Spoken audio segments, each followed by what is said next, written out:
my question around that is, which one of them do you think is most common? That those situations that you painted in your book, and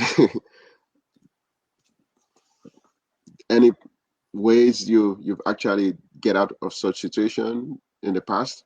I mean, I think they're all common. I think each one of them, or I know each one of them I have encountered multiple times. Team members have as well. That's why they're the four main buckets. But I think the hardest one is the one who's unwilling to access, right? Like it's one thing to get once you're in front of someone, then you have more ability to use your skills, the nuances, all these things that we've been talking about, but you can't use them if someone's not opening the door to you, right? So the impossible to access person to me is the first hardest one, because of that reason. So it's like, how do you get super creative to get someone who doesn't answer your emails, set up appointments or anything like that? And that's where you have to get really creative. And it's kind of borderline stalking sometimes. I've done it. I had one of my favorite stories of this personally is there was a physician that I knew was very important to our company's pipeline. We were doing a new study in an area that she had expertise. She was in my territory.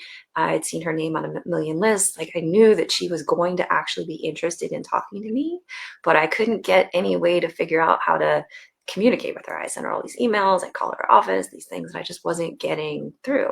And I saw that she was going to be the guest speaker at a foundation walk for this particular therapeutic area. So I was like, okay, my company was sponsoring a booth there. So I got myself invited to be part of the company representation there at this walk. And then I figured out who she was because she spoke from the podium. And then as soon as she was done, I like ran up to her, jumped in front. I'm like, hi, I'm your MSL. I'm for this company. And she's like, oh my God, I need to be talking to you. Grabbed my phone and put her number in my phone. And like, I was so frustrated with not being able to get access to her. And it was just getting super creative and a little bit like just keeping that persistence. Like, I was not going to not meet this woman. She needed to know what I had to say. And then we built a really wonderful relationship, and the door was always open to me, but I had to get creative.